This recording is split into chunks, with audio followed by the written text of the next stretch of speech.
तपाईलाई थाहा छ, बिजुलीको एक झिल्को सूर्यको सतहभन्दा 5 गुणा बढी तातो हुन्छ।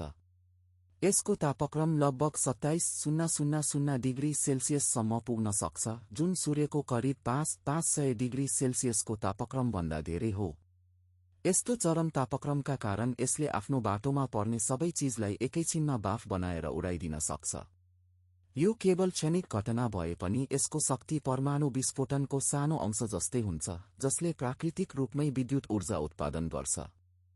बिजुली चम्किनुको मुख्य कारण आँधीका बादलहरूमा हुने चार्जको असन्तुलन हो।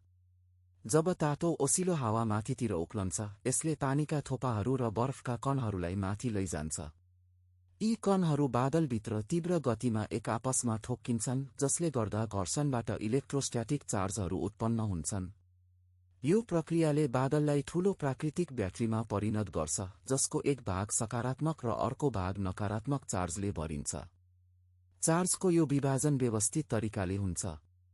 सामान्यतया आँधीका बादलको माथिल्लो भागमा हल्का सकारात्मक चार्जहरू जम्मा हुन्छन्। यसको ठीक विपरीत बादलको तल्लो भागमा धेरै भारी र नकारात्मक चार्जहरू केन्द्रित हुन्छन्। पृथ्वीको सतहमा भने सकारात्मक चार्जहरू आकर्षित भएर जम्मा हुन्छन्। यसरी बादलको माथि, बादलको तल र पृथ्वीको सतहबीच विद्युतीय विभवान्तर पोटेन्शियल डिफरेन्स सिर्जना हुन्छ। जब बादल र जमिन वा बादलभित्रका विभिन्न क्षेत्रहरूबीचको विद्युतीय विभवान्तर धेरै उच्च हुन्छ, तब हावाको इन्सुलेटिङ क्षमता टुट्छ। यो अवस्थामा अदृश्य तरिकाले नकारात्मक चार्जहरू बादलबाट तलतिर ओर्लन थाल्छन्, जसलाई स्टेप लिडर भनिन्छ। यो स्टेप लिडर जिग-ज्याग बाटोमा हावालाई आयनीकृत गर्दै प्रति सेकेन्ड 1,000,000 मिटरको गतिमा अगाडि बढ्छ। यो नै बिजुली चम्किने प्रक्रियाको पहिलो चरण हो।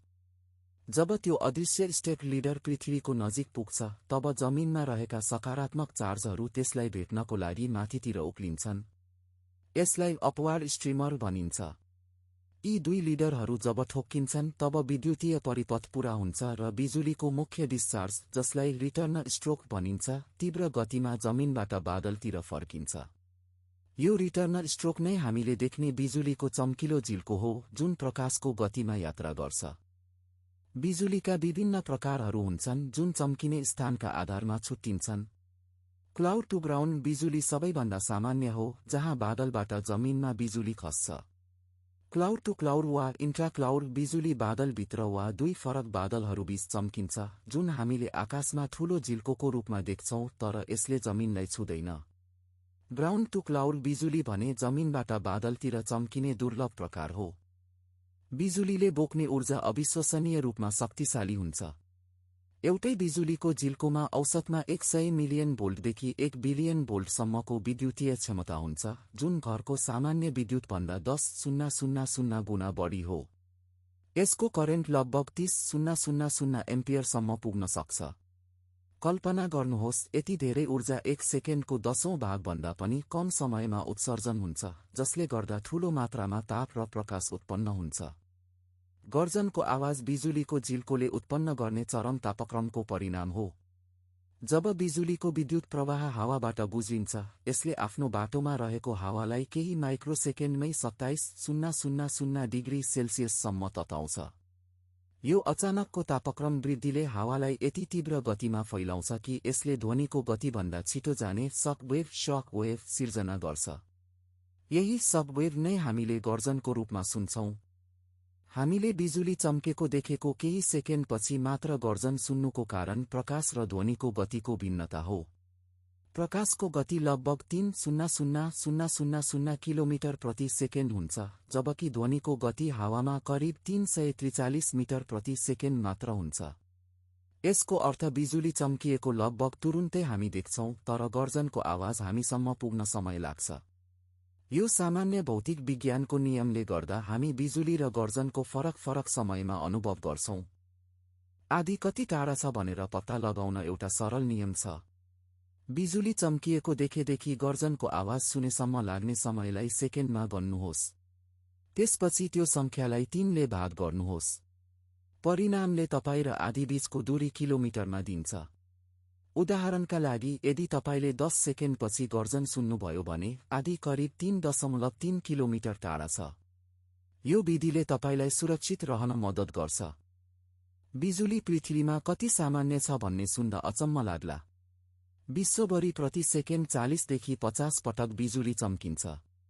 यसको मतलब प्रत्येक दिन 80 लाखभन्दा बढी बिजुलीका झिल्काहरू आकाशमा देखा पर्छन्। यीमध्ये अधिकांश बिजुली बादलभित्र वा बादलहरूबीच हुने गर्छन्, तर लगभग 25 बिजुली जमिनमा खस्ने गर्छ, जसले प्रति वर्ष करिब 24,000 मानिसहरूको ज्यान लिने गरेको तथ्याङ्क छ। केही ठाउँमा बिजुली अझ धेरै सक्रिय हुन्छ। भेनेजुएलाको माराकाइबो ताल संसारको सबैभन्दा धेरै बिजुली चम्किने ठाउँ हो। यहाँ वर्षको 260 रात बिजुली चम्किन्छ। प्रति वर्ग किलोमिटर वार्षिक रूपमा 233 बिजुलीका झिल्काहरू देख्न सकिन्छ। यो कटाटुम्बो बिजुली भनेर चिनिन्छ, जुन तालको विशिष्ट हावापानी र भूभागका कारण उत्पन्न हुन्छ र यसले वर्षौंदेखि वैज्ञानिकहरूलाई आकर्षित गरिरहेको छ। सामान्य बिजुली बाहेक बल लाइटनिङ जस्ता दुर्लभ र रहस्यमय प्रकारहरू पनि छन्। बल लाइटनिङ सानो चम्किलो तैरिरहेको प्रकाशको गोला हो जुन केही सेकेन्डसम्म टिक्न सक्छ र कहिलेकाहीँ झ्याल वा ढोकाबाट घरभित्र पनि प्रवेश गर्न सक्छ। यद्यपि यसको वैज्ञानिक व्याख्या अझै पूर्ण रूपमा बुझ्न सकिएको छैन। यो बिजुलीको एक असाधारण रूप हो जसले धेरै शताब्दीदेखि मानिसलाई अचम्ममा पारेको छ। बिजुलीबाट सुरक्षाका लागि बेन्जामिन फ्र्याङ्कलिनले सन् 1752 मा लाइटनिङ रड बिजुली छडको आविष्कार गरेका थिए। यो धातुको डन्डी हो जुन भवनको सबैभन्दा अग्लो भागमा जडान गरिन्छ र सिधा जमिनमा गाडिएको कन्डक्टरसँग जोडिएको हुन्छ। यदि बिजुलीले भवनमा प्रहार गर्छ भने यो रडले बिजुलीलाई सुरक्षित रूपमा जमिनमा प्रवाह गर्छ, जसले गर्दा भवन र भित्रका मानिसहरू सुरक्षित रहन्छन्। बिजुली खतरनाक भए पनि यसका केही फाइदाहरू पनि छन्। बिजुलीको अत्यधिक तापक्रमले वायुमण्डलमा रहेको नाइट्रोजन ग्यासलाई नाइट्रोजन अक्साइडमा परिवर्तन गर्छ। यो नाइट्रोजन अक्साइड वर्षाको पानीसँग मिलेर जमिनमा पुग्छ, जहाँ यसले बिरुवाहरूको लागि प्राकृतिक मलको काम गर्छ। यो प्रक्रियालाई नाइट्रोजन फिक्सेसन भनिन्छ, जुन पृथ्वीको पारिस्थितिक प्रणाली र बिरुवाहरूको वृद्धिको लागि अत्यन्त महत्त्वपूर्ण छ। सन् 2020 मा ब्राजिलमा एउटा बिजुलीको झिल्को 768 किलोमिटर लामो रेकर्ड गरिएको थियो, जुन अमेरिकाको न्युयोर्क शहरदेखि ओहायो राज्यको क्लिभल्यान्डसम्मको दूरी बराबर हो।